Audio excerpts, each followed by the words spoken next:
உலக தொழிலாளர்களே ஒன்று சேருங்கள் என்று கூறினார் தோழர் கார்ல் மார்க்ஸ் அவர்கள்.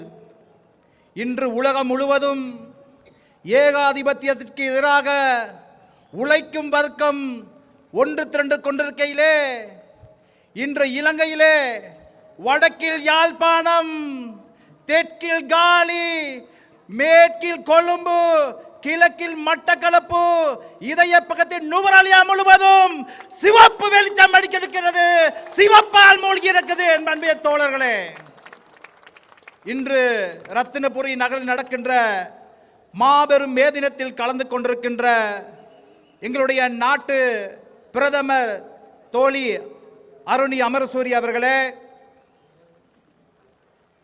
பாராளுமன்ற உறுப்பினர் தோழர் சாந்த பத்மகுமார் அவர்களே, ஏனைய பாராளுமன்ற உறுப்பினர்களே, பிரதேச சபை தலைவர்களே, பிரதேச சபை உறுப்பினர்களே, ஏனைய கட்சி அங்கத்தவர்களே, தாய்மார்களே, தந்தையர்களே, தோழர்களே, தோழியர்களே, உங்கள் அனைவருக்கும் இந்நேர வந்தனங்களை தெரிவித்துக் கொள்வதில் பெரும் மகிழ்ச்சி அடைகிறேன்.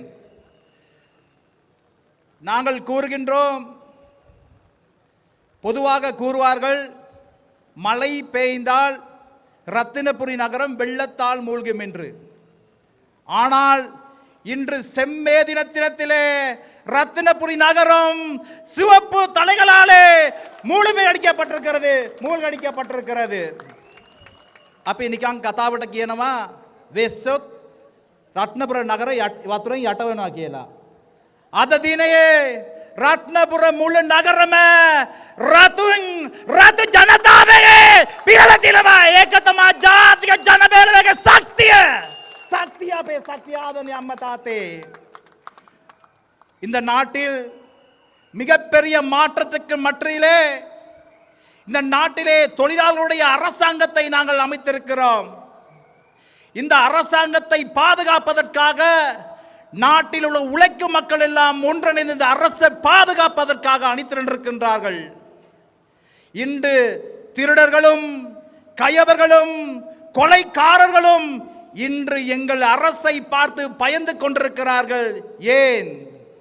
வரிசையாக இருக்கிறார்கள், சிறைக்கு செல்வதற்கு வரிசையாக இருக்கிறார்கள். எனவே எங்களுடைய அரசாங்கத்தை பார்த்து அவர்கள் பொய்யான விடயங்களை கூறி விமர்சனம் செய்து கொண்டிருக்கிறார்கள். இன்று கொழும்பிலே சஜித் அணியினர் உருட்டு பெரட்டு திருட்டு என்று அவர்கள் மேதினத்திலே அவர்கள் தலைப்பாக வைத்திருக்கிறார்கள்.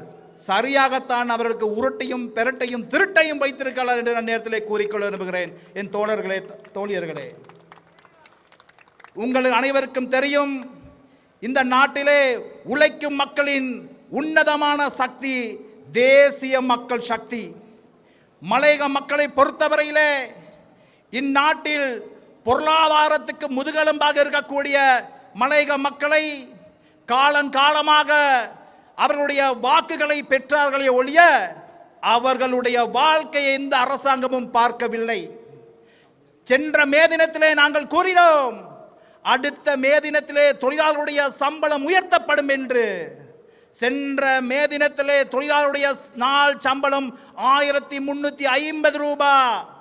இந்த மே தினத்திலே 1750 ரூபாவை கொடுத்து தொழிலாளருடைய சம்பளத்தை நாங்கள் உயர்த்திருக்கிறோம். அன்பார்ந்த தொழிலாளர் பெருமக்களே, ගිය මේ දිනදී අපි කිව්වා වතු කම්කරගේ පඩිය ගිය මේ දිනේදී 1350ක්.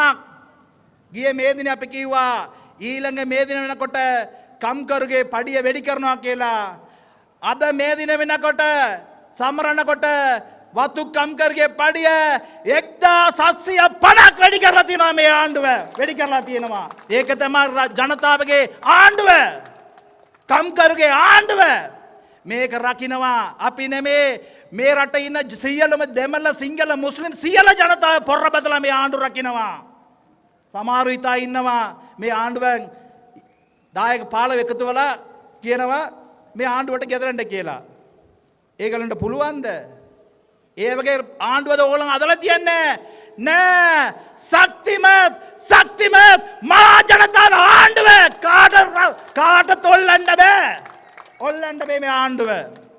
அன்பார்ந்த தோட்ட தொழிலாளர்களே, இன்று பேசப்படுவது மலையக மக்களுக்கான காணி உரிமையும் வீட்டு உரிமையும். முதலில் கூறினார்கள், இந்த அரசாங்கத்தினால் தொழிலாளர்களுடைய சம்பளத்தை உயர்த்த முடியாது என்று. உயர்த்தி காட்டியிருக்கிறோம். இன்று கூறுகிறார்கள், மலையக மக்களுக்கு காணி உரிமையும் வீட்டு உரிமையும் இந்த அரசாங்கம் வழங்காது என்று கூறினார்கள்.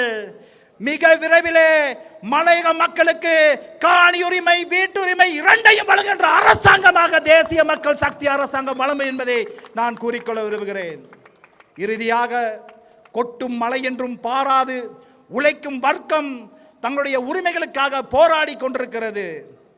ஒரு கவிதை சொல்லுவார்கள், கருப்பு வெள்ளை வேற்றுமையெல்லாம் தோற்று போனது இந்த செங்குருதி சிவப்பினிலே. உலகத்திலே அமையப்பெற்ற அரசாங்கங்களிலே உன்னதமான அரசாங்கம் ஒன்றுதான் இன்று இலங்கையிலே அமைந்திருக்கிறது. எங்களுடைய ஜனாதிபதி தோழர் அனுரகுமார திசாநாயக்க அவர்கள் மூண்டின மக்களையும் சமனாக நேசிக்கிற ஒரு தலைவன் கிடைத்திருக்கிறான். இனியும் வரலாற்றில் அவ்வாறான ஒரு தலைவன் கிடைப்பதில்லை. கூறுகிறேன் மக்களே, எங்களுடைய அரசாங்கம், எங்களுடைய தலைவன், இந்த அரசாங்கத்தை பாதுகாப்ப மக்களெல்லாம் ஒன்று சேர்வோம் என்று கூறிக்கொண்டு விடைபெறுகின்றேன். நன்றி, வணக்கம். மீண்டும் கூறுகிறேன், கார்ல் மார்க்ஸ் எங்கெல்ஸ் கூறினார், உலக தொழிலாளர்களே ஒன்று சேர்கின்ற. மீண்டும் இந்த உலகத்திலே தொழிலாளர்கள் நசுக்கப்படுகின்ற பொழுது ஏகாதிபத்தியத்துக்கு எதிராக தொழிலாளர்கள் ஒன்று சேர்வார்கள். தொழிலாளர்கள் போராட்டம், தொழிலாளர்கள் வாழ்க என்று கூறி விடைபெறுகின்றேன். நன்றி, வணக்கம்.